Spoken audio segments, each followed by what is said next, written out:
પૂર્વ ધારાસભ્ય જયરાજસિંહ જાડેજાના ગઢમાં હવે આરોપ લાગી રહ્યા છે કે ભારતીય જનતા પાર્ટી છે તેમાં ગોંડલના નેતાઓ કોંગ્રેસના નેતાઓના ઉમેદવારી ફોર્મ પરત ખેંચવા માટે દબાણ કરી રહ્યા છે। વિગતવાર વાત કરવી છે શું સામે આવ્યો છે મામલો તેની।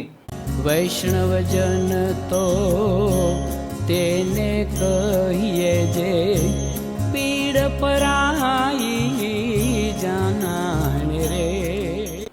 નમસ્કાર, આપ જોઈ રહ્યા છો નવજીવન ન્યૂઝ અને હું છું આપની સાથે તોફિક ગાંચી। ગુજરાતમાં જે પ્રકારે સ્થાનિક સ્વરાજની ચૂંટણી છે તેમ ગોંડલમાં પણ નગરપાલિકા, તાલુકા પંચાયત અને જિલ્લા પંચાયતની ચૂંટણી માટે હવે રાજકીય પાર્ટીઓ છે તેમણે તેમના ઉમેદવારો જાહેર પણ કર્યા હતા, તેમના ફોર્મ પણ ભરાઈ ચૂક્યા છે। હવે ગોંડલમાં ફરી એક વખત રાજકારણ ગરમાયું છે અને તેનું કારણ છે પ્રમુખે આરોપ લગાવ્યા છે કે ગોંડલમાં ભાજપના નેતાઓ છે તે દબાણ કરી રહ્યા છે ફોર્મ પરત ખેંચવા માટે અને કોંગ્રેસે પણ આ આરોપ લગાવતા ખળભળાટ મચી જવા પામ્યો છે અને જિગીશા પટેલ પણ અવારનવાર આ ગોંડલ અને ભાજપના નેતાઓને આડે હાથ લેતા હોય છે અને જે પ્રકારે આરોપ સામે આવ્યા છે તે મામલે હવે ભાજપના નેતાએ સ્પષ્ટતા પણ કરવી પડી છે।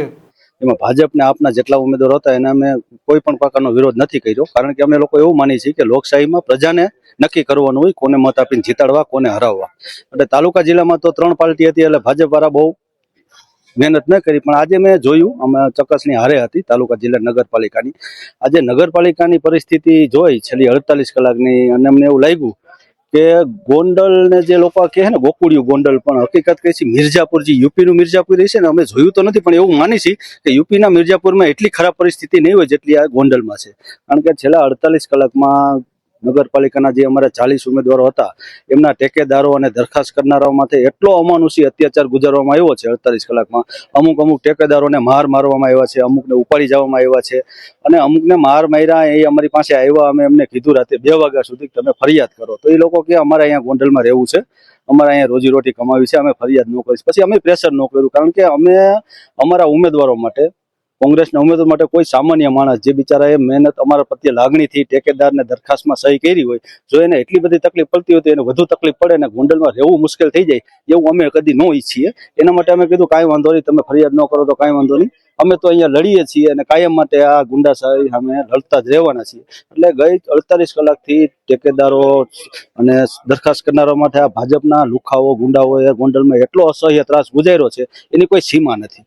હકીકત આ બધા બહારથી એમ કહે છે કે ભાઈ ગોંડલને બદનામ કરે છે, પણ હું બધાને કહેવા માંગુ છું કે તમે એકવાર ગોંડલ આવો અને ચૂંટણી ટાઈમે 1 મહિનો અહીંયા ખાલી રોકાવો, પછી તમે જોવો કે વાસ્તવિકતા ગોંડલની શું છે।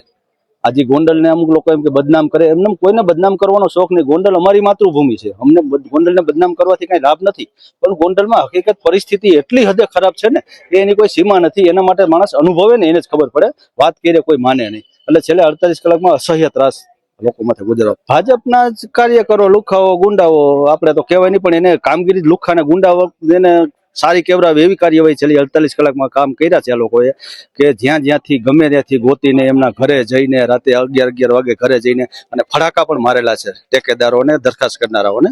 અમારી પાસે પ્રૂફ છે, પણ એ લોકો ફરિયાદ કરવા તૈયાર નથી, કારણ કે તે લોકો ડરે છે અને અમે એને કોઈ પ્રેશર નથી કરતા, કારણ કે એને ભવિષ્યમાં ગોંડલમાં રહેવું છે તો ગોંડલમાં રહેવું સામાન્ય માણસ માટે બહુ અઘરું હોય છે। એટલે અમે એને કીધું કાંઈ વાંધો નહીં, તમે ફરિયાદ કરો, અમારાથી જેટલી તાકાતથી લડાશે, જેટલા ઉમેદવારો લડશે એટલા ઉમેદવારો તાકાતથી લડશે અને લોકશાહીને બચાવવાનો પૂરેપૂરો પ્રયત્ન કરશે। તદ્દન પાયા વિહોણા છે, એટલા માટે અમુક માણસોને આદત અને હેબિટ પડી આવા આક્ષેપો કરવાની, ગોંડલને છાસવારે બદનામ કરવાની। ગોંડલ નગરપાલિકાની ભારતીય જનતા પાર્ટીના 11 હોડમાં 44 ઉમેદવારો અમારા ઉભા સક્ષમ ઉમેદવારો છે। કોંગ્રેસ પાર્ટીને 11 હોડમાં પૂરા ઉમેદવાર નથી મળ્યા અને બિનહરીફ થયા છે, બાકીના ઉમેદવારો બિનહરીફ થશે। તાલુકા પંચાયતની પણ આ સ્થિતિ છે। એટલે લોકશાહી દેશ છે, આમાં સૌ પક્ષોને અપક્ષોને ચૂંટણી લડવાનો અધિકાર છે, પણ ભારતીય જનતા પાર્ટીનો એક પણ આગેવાન કાર્યકર અમારો દાદાગીરી અને ગુંડાગીરી કરતો નથી। સૌને ચૂંટણી લડવા દેવી છે, ચૂંટણી લડજો અને પરિણામ આવે ત્યારે જોજો। જયરાજસિંહના માર્ગદર્શન નીચે ગોંડલ નગરપાલિકા, તાલુકા પંચાયત અન્ય સંસ્થાઓનું સારી રીતે સંચાલન થઈ રહ્યું, ત્યારે આવતી ચૂંટણીમાં ગોંડલ નગરપાલિકાની 44 સીટ ભારતીય જનતા પાર્ટીને આવવાની, તાલુકા પંચાયતમાં 22 સીટ ભારતીય જનતા પાર્ટીની આવવાની છે। એમાં કોઈ બિનમેખ નથી। ઉમેદવારોને કે ટેકેદારોને કોઈને પણ કોન્ટેક્ટ આપણે કર્યા નથી, કોઈને હેરાન કરવામાં આવતા નથી. આવા પાયાવિહોણા આક્ષેપો છે અને એને હેબિટ પડી છે.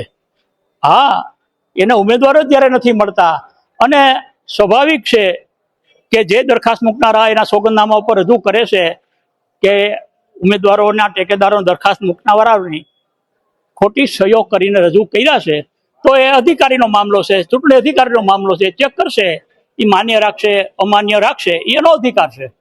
આમ ગોંડલનું રાજકારણ છે તે ખળભળાટ બચાવતું હોય છે અને ગોંડલ ભાજપનો ગઢ ગણાય છે અને તેમાં ખાસ કરીને પૂર્વ ધારાસભ્ય જયરાજસિંહ જાડેજા છે તેમની પકડ છે અને ગીતાબા જાડેજા છે જે પોતે પણ અત્યારે ગોંડલના ધારાસભ્ય છે અને રાજકીય રીતે પણ ગોંડલ એક લાંબા સમયથી ચર્ચામાં છે અને પૂર્વ ધારાસભ્ય જયરાજસિંહ જાડેજાના સામે પણ જિગીષા પટેલ નામ લીધા વિના આરોપ અનેક વખત લગાવતા હોય છે અને હવે કોંગ્રેસના આ પ્રમુખે પણ તેમના જ ઉમેદવારો છે તેમને ફોર્મ પરત ખેંચવા માટે ધમકીઓ આપવામાં આવી રહી છે તેવા આરોપ લગાવતા ખળભળાટ પછી જવા પામ્યો છે.